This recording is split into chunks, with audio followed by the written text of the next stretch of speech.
Assalamu alaikum wa rahmatullahi wa barakatuh. A'udhu billahi minash shaitanir rajim. Bismillahir rahmanir rahim.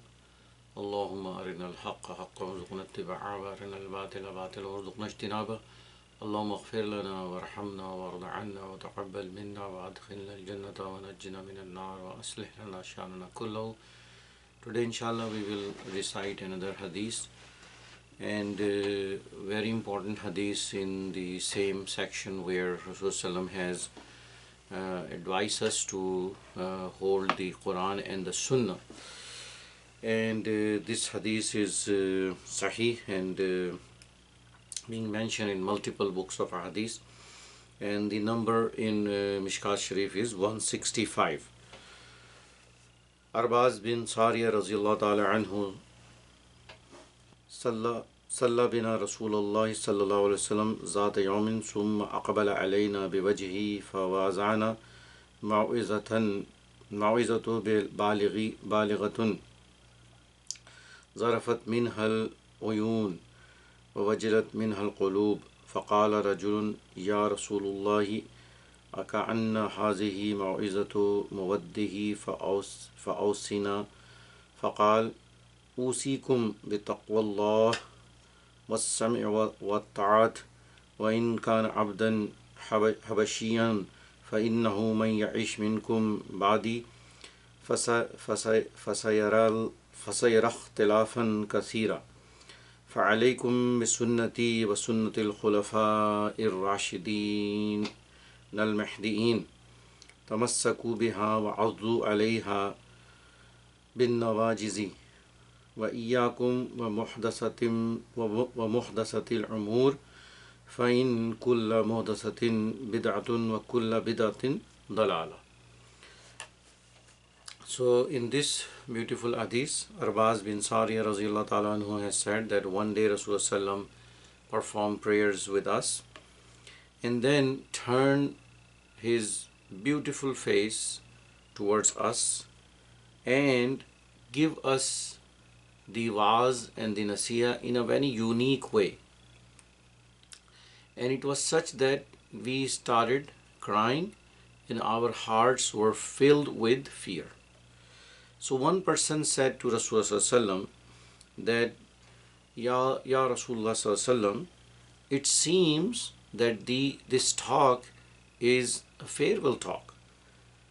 So please advise us more. Give us more nasiha and give us more advice. So Rasulullah has said that I advise you, or I ordered you, that you should have fear of Allah and you must listen and obey Allah subhanahu wa ta'ala and Rasulullah. And the third is the person who is the ruling on you, even if that ruling person is a slave from Habasha. Because now Rasulullah is giving the reasoning, because whosoever live after me will gonna see extreme disagreement, and a disagreement in which people will be divided in different groups. And whosoever hold my sunnah and the sunnah of my rightly guided caliphs, you must attach yourself to sunnah and my sunnah and the sunnah of my rightly guided caliph and hold it with your teeth, and do not ever start anything new in my religion, because anything or everything that you start new is a bidah, and every bidah is a misguidance. So this is a very, very important hadith in this day and age, that people have separated themselves in groups because of reasoning which has no existence in the true religion of Allah and Rasulullah sallallahu alaihi wasallam, and they become so rigid in it that they do not want to come under one flag or one platform like the ummah have to be. Whatever the reason of disagreement is, and the disagreement is that whenever you start doing something new in the religion of our beloved Prophet, in the religion of Allah subhanahu wa ta'ala, which is Islam, which has no foundation in the authentic books of Hadeeth, or which has no foundation which is given by our beloved messenger in his Sunnah, then the people who are following you, you are basically creating a new sect or a new group. And our beloved messenger is advising us that we have to make sure we follow Allah, Rasulullah, and the person who is leader of us. That means who is given the reins of managing or ruling the Muslim land. And the most important part why it is so is because Rasulullah wants to make sure that the chaos has to be avoided at all cost on a Muslim land. Because when there is chaos, the first thing that does not stand with chaos is that there is no safety, and if there is no safety, then there is no way a person can survive, because there will be in this day and age there will be no jobs, people will gonna run away from that place, and people will harm each other for no reason. So establishment of the security and peace is the paramount importance of any society to function. Anyone, even if you need to spread this dawah, if you need to spread the deen of Allah subhanahu wa ta'ala, the first thing you have to have is peace and security for a person to listen. So that's why, when we look at the life of our beloved Prophet, the Sulh Hudaybiyah is something that happens.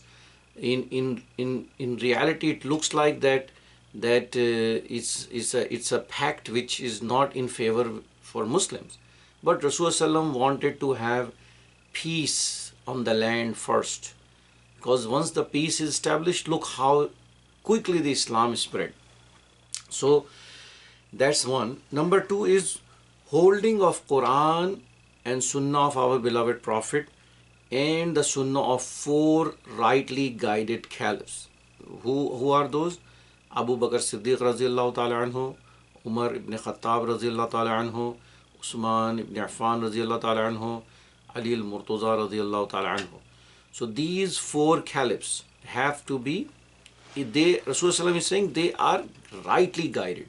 So there is divine help for those 4 people to be on the right path.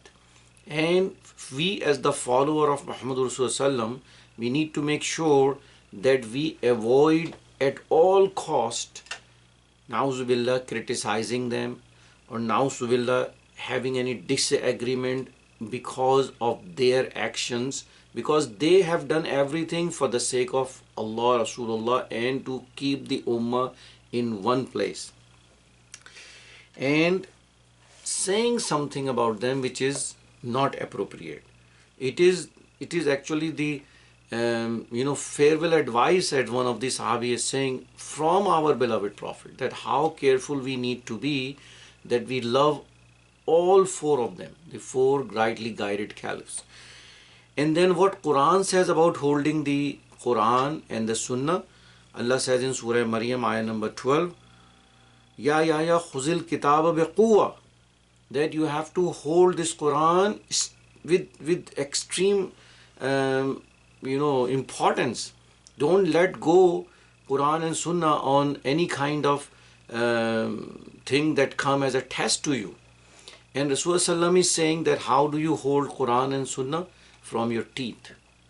So when you hold something from your teeth, how dear it should be, how close it has to be to you. So you have to hold this Quran and Sunnah in the time when there is lots and lots of disagreement with your teeth. One of the exegetes also mentioned about this, that when you hold it something with your teeth, you actually cannot speak, because you are holding something from your teeth. If you want to speak, the first thing you have to do is let go whatever is holding in your teeth. So this is such a beautiful advice from our beloved Prophet, that when we hold the truth, we keep our mouth in a way that we do not involve in the disagreement in a way that we create more and more segregation and separation in the ummah. And also a very important aspect here is that we have to attach ourselves with Quran, Sunnah, and the Sunnah of our rightly guided caliphs. And the only way everything will come in one place is when we have fear of Allah in our heart. When we have this concept engraved in our brain that we will be standing in front of Allah subhanahu wa ta'ala one day, and we will need to answer everything which is written in our book of deed. That fear, you have to have that fear every second of your life. Then you will avoid these unnecessary discussion, and you will avoid anything which is in disagreement. And why disagreement start? Because people add bid'ah in the true religion of Muhammadur Rasulullah. People wants to do something which has no basis, no foundation in the religion of our beloved Prophet, in the religion of Allah subhanahu wa ta'ala. When this happens, disagreement will automatically happen, because there will be some people, which Rasulullah say in a beautiful hadith, Taifa Mansura, the people who are rightly guided, who will be following Quran and Sunnah, they will be the one which Allah subhanahu wa ta'ala will keep it on the rightly guided path. And who are those?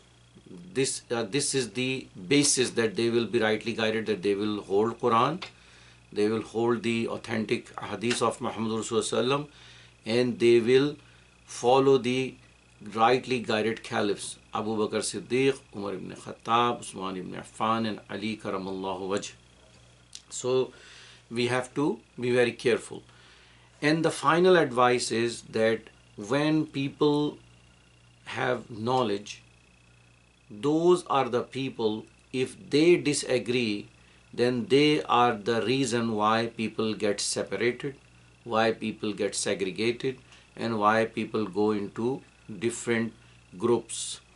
This is the advice for them, because they are the one who have to resolve their disagreement. When Allah has given you ilm, you have to make sure that you bring everyone to Muhammadur Rasulullah. This is the true ulama of our deen, are the one who bring people towards Muhammadur Rasulullah, who bring people towards Quran, who bring people towards the four rightly guided caliphs. And you will avoid anything to say, you will avoid anything to do which has no foundation in our religion, which has no foundation in the books, authentic books of Hadeeth. This is the final advice of our beloved Prophet, because anything which somebody starts or somebody add, it is a misguidance. Rasulullah says this is misguidance. Why this is misguidance? Because you are doing something ahead of Muhammad Rasulullah. Na'uzubillah. And how can that will bring people come together? And you can look around in this day and age, and you will see people doing different things. Those things need to be done in way only when there is authentic and 100% foundation. I mentioned in this previous section that Rasulullah Allah subhanahu wa ta'ala has given Rasulullah the honor that he is the one who is a Shari Deen. Whatever he says, that will be the part of the Deen. Whatever anybody else says, people have disagreement. But Rasulullah is also now obligating us that we need to make sure we follow the four rightly guided caliphs. We need to make sure that a person who is given by Allah subhanahu wa ta'ala the rule on the land, whatever time Allah has given them, to prevent the chaos on the land, you have to make sure everybody will be stick together. So very important hadith in this day and age, and we need to hold the Qur'an and the Sunnah with our teeth. So we make dua that Allah subhanahu wa ta'ala give us the guidance which is Qur'an and Sunnah, and the guidance that we love and follow our beloved messenger and the four rightly guided caliphs, like the advice given by our beloved prophet. Wa akhiru da'wana alhamdulillahi rabbil alamin.